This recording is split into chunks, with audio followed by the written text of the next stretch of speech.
ओम नमः शिवाय। हर हर महादेव। रुद्र संहिता का पंचम खंड, उसका 7वां अध्याय। शंखचूड़ का असुर राज्य पर अभिषेक और उसके द्वारा देवताओं का अधिकार छीना जाना। देवों का ब्रह्मा की शरण में जाना, ब्रह्मा का उन्हें साथ लेकर विष्णु के पास जाना, विष्णु का शंखचूड़ के जन्म का रहस्योद्घाटन और फिर सबका शिव के पास जाना और शिव सभा में उनकी झांकी करना तथा अपना अभिप्राय प्रकट करना। सनत कुमार जी कहते, महर्षि, जब शंखचूड़ ने तप करके वर प्राप्त किया और वह विवाहित होकर अपने घर लौट आया, तब दानवों और दैत्यों को बड़ी प्रसन्नता हुई। वे सभी असुर तुरंत ही अपने लोक से निकलकर अपने गुरु शुक्राचार्य को साथ ले दल बनाकर अपने निकट आए और विनयपूर्वक उसे प्रणाम करके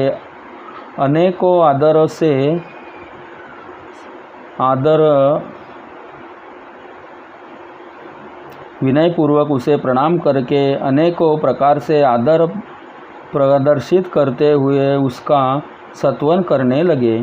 फिर उसे अपना तेजस्वी स्वामी मानकर अत्यंत प्रेम भाव से उनके पास ही खड़े हो गए। उधर दंभ कुमार शंखचूड़ ने भी अपने कुलगुरु शुक्राचार्य को आया हुआ देखकर बड़े आदर और भक्ति के साथ उन्हें साष्टांग प्रणाम किया।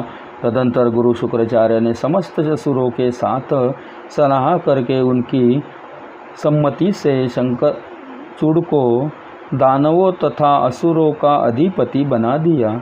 दंभपुत्र शंखचूड़ प्रतापी एवं वीर तो था ही, उस समय असुर राज्य पर भी शिक्त होने के कारण वह असुर राज विशेष रूप से शोभा पाने लगा। तब उसने सहसा देवताओं पर आक्रमण करके वेग पूर्वक उनका संहार करना आरंभ किया। संपूर्ण देवता मिलकर भी उसके उत्कृष्ट तेज को सहन न कर सके। अंततः वे समरभूमि में भाग चले और दिन होकर यत्र तत्र पर्वतों की खोहों में जा छिपे। उनकी स्वतंत्रता जाती रही। वे शंखचूड़ के वशवर्ती होने के कारण प्रभावहीन हो गए। इधर शूरवीर प्रतापी दंभ कुमार दानवराज शंखचूड़ ने भी संपूर्ण लोकों को जीत कर देवताओं का सारा अधिकार छीन लिया।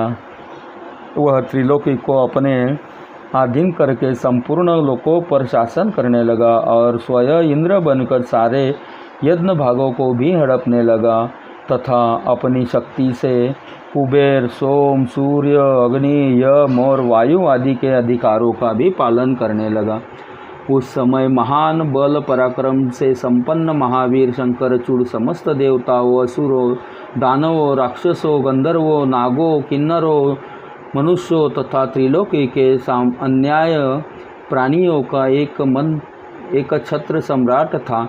इस प्रकार महान राजेश्वर शंखचूड़ बहुत वर्षों तक संपूर्ण भुवनों के राज्य का उपभोग करता रहा। उसके राज्य में वह न अकाल पड़ता था, न महामारी और न अशुभ ग्रहों का ही प्रकोप होता था।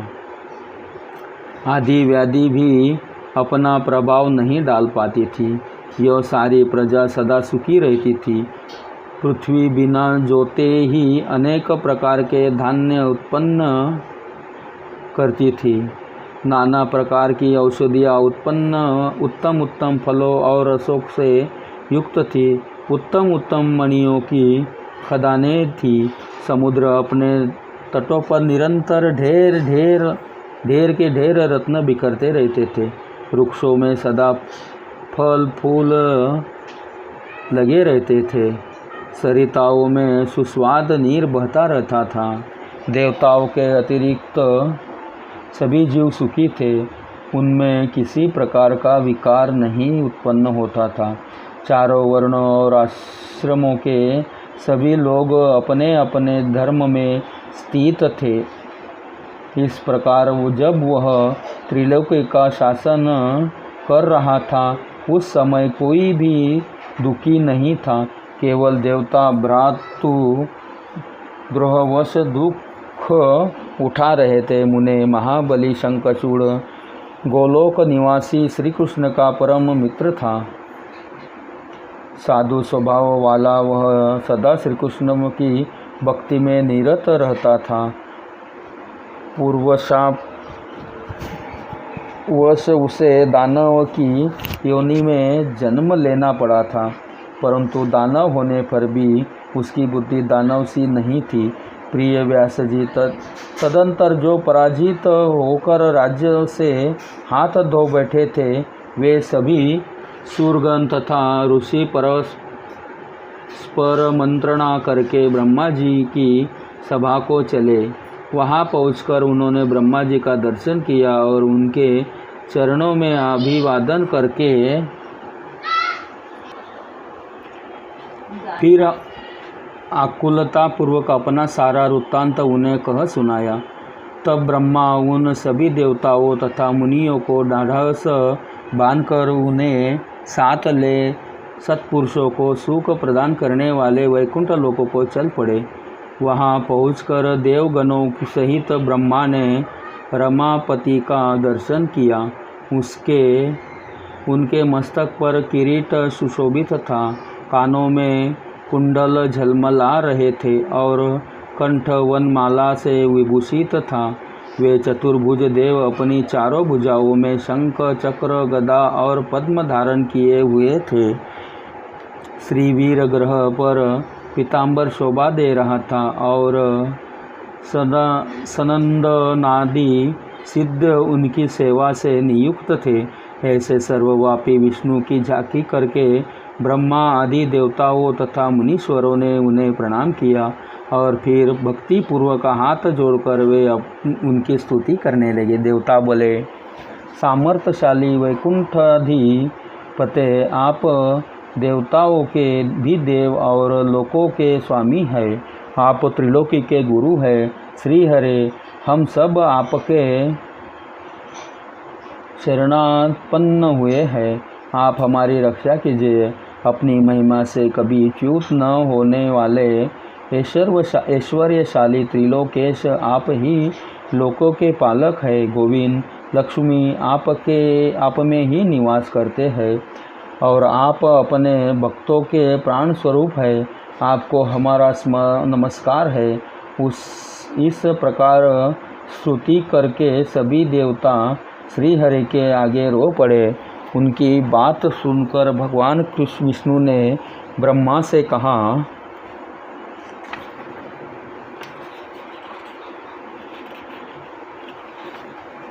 विष्णु बोले, ब्राह्मण, यह वैकुंठ योगियों के लिए भी दुर्लभ है। तुम यहाँ किस लिए आए हो? तुम पर कौन सा कष्ट आ पड़ा है, वह यथार्थ रूप से मेरे सामने वर्णन करो।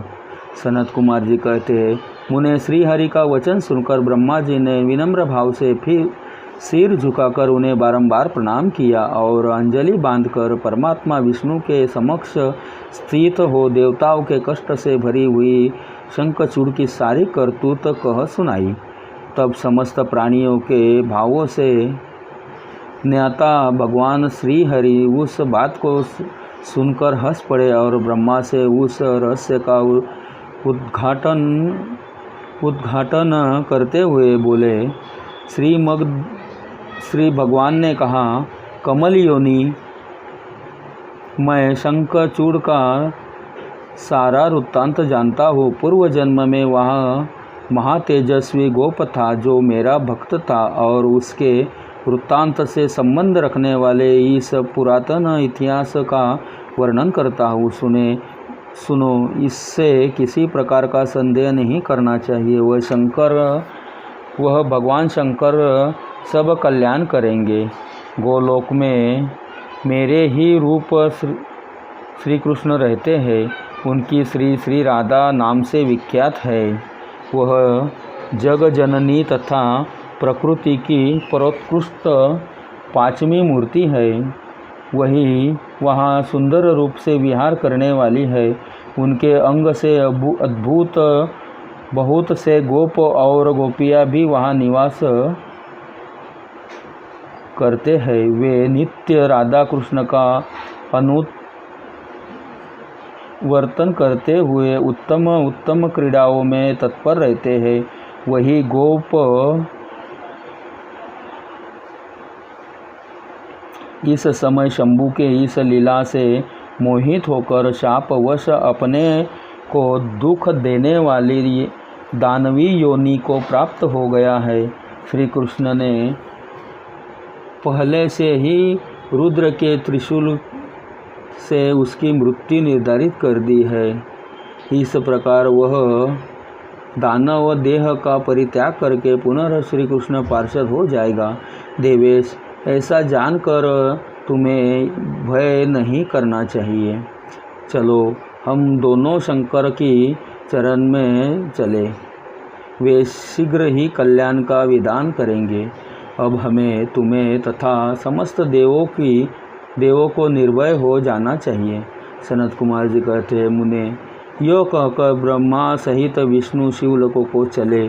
मार्ग में मन ही मन भक्त वत्सल सर्वेश्वर शंभु का स्मरण करते जा रहे थे। व्यास जी, इस प्रकार वे रमापति विष्णु ब्रह्मा के साथ उसी समय उस शिवलोक जा पहुँचे जो महान दिव्य निराधार तथा भौतिक वास से रहित है। वहाँ पहुंचकर उन्होंने शिवजी की सभा का दर्शन किया। वह ऊंची एवं उत्कृष्ट प्रभाव वाली सभा प्रकाश युक्त शरीरों वाले शिव पार्षदों से घिरी होने के कारण विशेष रूप से शोभित हो रही थी। उन पार्षदों का रूप सुंदर कांति से युक्त महेश्वर के रूप में सदृढ़ था। उनके 10 भुजाएं थी, 5 मुख और 3 नेत्र थे। गले में 3 नील चिन्ह तथा शरीर का वर्णन अत्यंत गौर था। वे सभी श्रेष्ठ रत्नों से युक्त रुद्राक्ष और भस्म के आभरण से विभूषित थे। वह मनोहर सभा नवीन चंद्र मंडल के समान आकार वाली और चौकोर थी। उत्तम उत्तम मणियों तथा हीरों के हारों से भी वह सजाई गई थी। अमूल्य रत्नों के बने हुए कमल पत्रों से शोभित थी। उसमें मणियों की जाली से युक्त गवाक्ष बने थे, जिससे वह चित्र विचित्र दिख रही थी। शंकर की इच्छा से उसमें पद्य राग मणि जड़ी हुई थी, जिससे वह अद्भुत सी लग रही थी। वह समंतक मणि की बनी हुई सैकड़ों सीढ़ियों से युक्त थी। उसे चारों ओर से इंद्रनील मणि के खंभे लगे थे, जिन पर सुवर्ण सूत्र से ग्रंथित चंदन के सुंदर पल्लव लटक रहे थे, जिससे वह मन को मोहे लेती थी। वह भली भांति संस्कृत तथा सुगंधित वायु से सुवासित थी। 1 सहस्र योजन विस्तार वाली वह सभा बहुत से किंकरों से खचाखच भरी थी। उसके मध्य भाग में अमूल्य रत्नों द्वारा निर्मित एक विचित्र सिंहासन था। उसी पर उमा सहित शंकर विराजमान थे। उन्हें सुरेश्वर विष्णु ने कहा, वे तारकाओं के घिरे हुए चंद्रमा के समान लग रहे थे। वे किरीट, कुंडल और रत्नों की मालाओं से विभूषित थे। उसके सारे अंग में भस्म रमाई हुई थी और वे लीला कमल धारण किए हुए थे। महान उल्लास से भरे हुए उमाकांत का मन शांत तथा प्रसन्न था। देवी पार्वती ने उन्हें सुवासित तांबूल प्रदान किया था, जिसे वे चबा रहे थे। शिवगण हाथ में श्वेत चवर लेकर परम भक्ति के साथ उनकी सेवा कर रहे थे और सिद्ध भक्ति वश सिर झुकाकर उन्हें सत्वन में लगे थे। वे गुणातीत परेशान त्रिलोकों के जनक, सर्वव्यापी निर्विकल्प निराकार, सेवाच्छानुसार साकार, कल्याण स्वरूप, माया रहित, अजन्मा, आद्य, माया के अधीश्वर, प्रकृति और पुरुष से भी परात्पर, सर्वसमर्थ, परिपूर्णमय, परिपूर्णतम और समता युक्त है। ऐसे विशिष्ट गुणों से युक्त शिव को देखकर ब्रह्मा और विष्णु ने हाथ जोड़कर उन्हें प्रणाम किया और फिर वे स्तुति करने लगे। विविध प्रकार से स्तुति करके अंत में वे बोले, भगवान आप दीनों और अनाथों के सहायक, दीनों के प्रतिपालक, दीन बंधु, त्रिलोकी के अधीश्वर और शरणागत वत्सल्य है। गौरीश हमारा उद्धार कीजिए। परमेश्वर हम पर कृपा कीजिए। नाथ हम आपके ही अधीन हैं। अब आपकी जैसी इच्छा हो वैसे करिए। 7वां अध्याय पूर्ण हो गया। अभी अगला अध्याय बाद में। ओम नमः शिवाय। हर हर महादेव।